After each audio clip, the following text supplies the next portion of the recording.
Al-hubbu fillah, cinta karena Allah.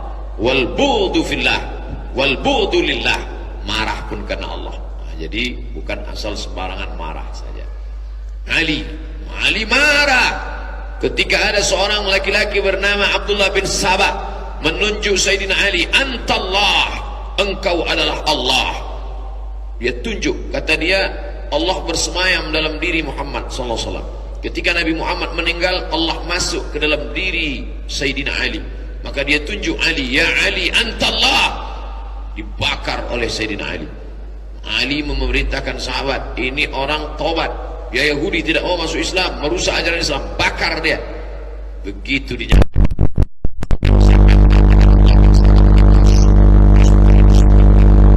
kitab-kitab Syiah sendiri tentang keberadaan Abdullah bin Sabah yang dibakar oleh Sayyidina Ali. Marah Ali, kenapa? Karena dia merusak ajaran Islam. Umar pernah marah. Umar marah. Kapan itu Abu Bakar marah? Ketika datang seorang laki-laki membuat surat-surat palsu mirip seperti Al-Quran.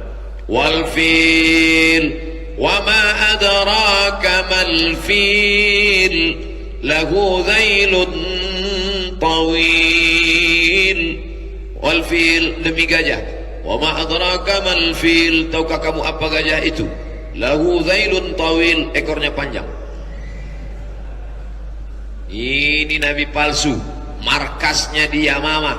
Siapkan pasukan perang, kita datang ke Yamamah. Mereka datang ke Yamamah, mereka hantam itu si nabi palsu. Marah karena dia sudah merusak agama Allah SWT. Jadi jangan nanti kalau ada ustadz mengerahkan, dia sudah menista agama, dia sudah merusak agama, tangkap dia, adili dia. Datang orang nulis di koran, ini bukan ajaran Islam. Ajaran Islam mengajarkan kedamaian. Damai apa?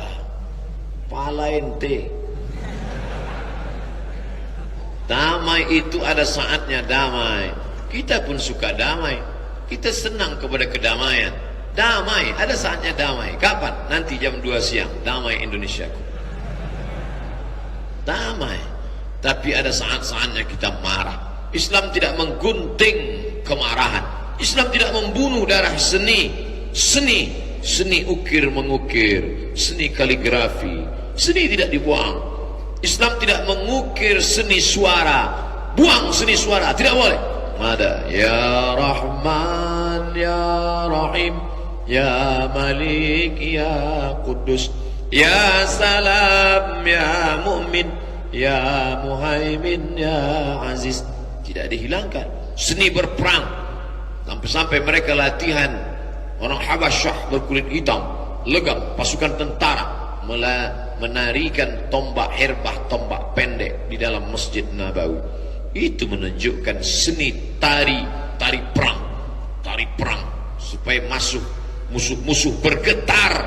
Turhibuna bihi aduwallah wa aduwakum, menggetarkan musuh-musuh Allah, menggetarkan musuh-musuh kamu ketika melihat kekuasaan, kekuatan ekonomi kamu, persatuan kamu, politik kamu, sehingga mereka menjadi ciut, menjadi takut, menjadi ngeri. Tapi bukan dengan meledakkan, membunuh, menghabisi. Dengan kekuatan ekonomi kita, melihat kehebatan finansial kita, maka pasukan-pasukan musuh melihat anak-anak muda yang sehat, segar, bugar dari Az-Zikra, preman-preman yang habis nyabu, wah kita sakau nih, mabuk. Mereka sehat walafiat katanya. Geng-geng motor yang habis begadang berkunang-kunang, melihat anak-anak muda dari Az-Zikra sehat-sehat, ciut dia. Jangan macam-macam dengan mereka. Mereka orang-orang yang kuat. Al-mu'minul qawi, seorang mukmin yang kuat, khairan, lebih baik, wa habbu ilallah, lebih dicintai Allah, minal mu'minid dhaif, daripada mukmin yang lemah. Siapa yang kuat itu? Laisa syadidu bisur'ah. Orang yang kuat bukan orang yang menang pancu. Orang yang kuat bukan orang yang menang gulat. Wa innamas syadidu, orang yang kuat adalah man yamliku nafsahu 'indal ghadab. Orang yang mampu mengendalikan dirinya indal ghadab, ketika dia marah. Marah menghinakan orang terhormat. Selama ini kita hormat dengan dia, respect dengan dia, orangnya berwibawa. Kalau dia datang dalam satu tempat, pecinya sorbannya, bajunya, senyumnya, duduk dengan kewibawaan. Ternyata sampai suatu hari kita lihat marah, dia ambil pecinya, dia injak-injak, dia marah. Orang semua lihat, loh ini yang kemarin hilang wibawa. Padahal selama ini orang lihat dia. Kalau ketemu ngangguk, tak apa yang diangguk kan? Wibawa, marah menaikkan derajat orang yang hina ke atas dengan sabar, menjatuhkan orang yang tinggi ke bawah dengan kemarahan. Orang kaya walaupun duitnya banyak, tapi kalau marah, orang lupa tentang jasa-jasanya yang lama. Berapa anak yatim dia sekolahkan, berapa yang dia bangun, orang tidak ingat. Apa kata pepatah Melayu, jangan gara-gara hujan sehari hilang kemarau setahun. Setahun kemarau, tapi begitu datang hujan sehari hilang, tak berkesan, orang tidak ingat. Sedekah bagi buka puasa, santunan anak yatim. Sekalinya marah, anak yatim, kalau bukan aku yang nyekolahkan kamu sudah jadi gelandangan di sana. Hilang semua budi baiknya. Makanya apa kata Nabi, qaulun ma'rufun khairun wa maghfiratun, pemberian maaf, sabar, jangan marah-marah, khairun, lebih baik, min sadaqatin, daripada sedekah yatsba'uha, lebih baik engkau berikan maaf, kata-kata baik dengan marah daripada dengan sedekah. Alhamdulillah Pak Ustaz, sejak mendengar ayat yang Ustaz baca tadi hati saya tenang. Kenapa? Karena memang saya selama ini nggak pernah sedekah. Bukan itu maksudnya. Maksudnya yang udah sedekah terus sedekah, yang belum sedekah mulai bersedekah. Tapi amarah jangan diperturutkan, karena marah ini tidak ada obatnya sampai sekarang, kecuali ngaji, ngerti, introspeksi diri, muhasabah, menung sejenak. Emangnya marah menyelesaikan masalah?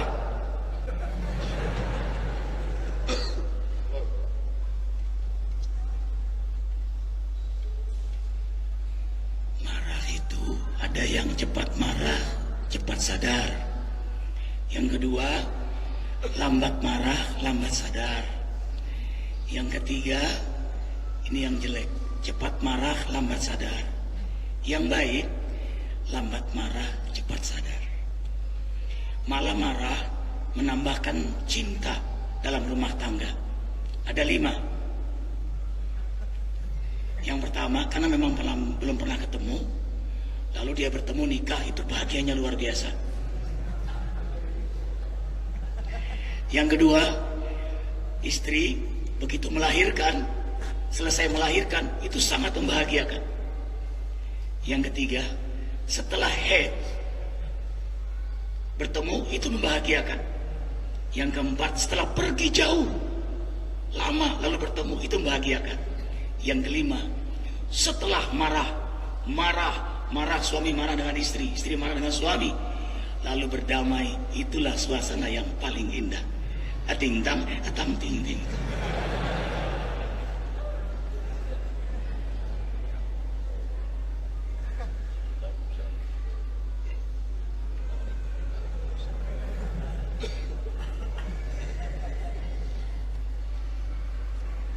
Kembali ke marah. Jadi begitulah pesan guru kita, para ulama, Nabi Muhammad sallallahu alaihi wasallam. Lalu kemudian tentang masalah marah ini, apakah dengan marah menyelesaikan masalah? Macet, jam, sampai ke pintu gerbang, lampu merah. Orang selalu ingat merahnya, padahal antara merah, hijau, kuning. Kenapa yang selalu diingat merah?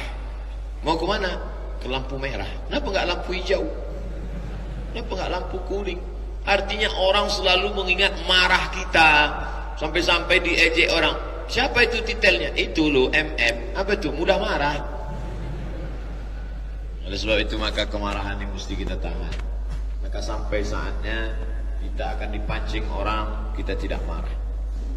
Ustadz, kami lihat ketika dicaci maki, diejek di internet itu kok nggak pernah marah Pak Ustadz. Saya nggak tahu passwordnya. Kitalah yang paling tahu tentang diri kita. Halaka mar'un lam ya'rif qadrahu. Orang yang paling celaka adalah orang yang tidak tahu jati dirinya. Aku ini orangnya mudah marah, maka aku tidak ingin nanti aku terpancing. Lalu cara yang paling efektif adalah dengan cara tidak mengetahui password. Baca. Oh kalau gitu Ustaz nggak baca komen-komen kami. Saya baca itu. Tapi jangan tersinggung kalau nggak balas. Nggak bisa. Mau dibalas, kok nggak masuk? Oh iya lupa password. Artinya apa? Kita kenali diri kita. Adik-adik mahasiswa-mahasiswi sekalian, kita ada 16 tatap muka.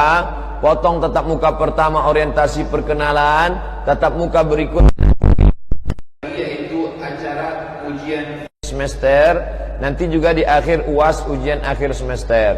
Maka 16 ini tinggal 13. Yang 13 ini kita bagi 13 judul makalah. Tolong selesaikan, jangan sampai hari H nggak ada hadir, jangan sampai nanti pada saat ingin presentasi mohon maaf Pak, tadi malam saya mau ngetik tiba-tiba lampu mati, laptopnya tiba-tiba lowbat. Stop, jangan lanjutkan, aku tak sampai hati mendengar cerita. Saya tidak mau bla bla bla bla. Dari awal saya kasih tahu, saya orangnya mudah marah. Kalau nanti kamu macam-macam saya emosi, maka selesaikan tugas.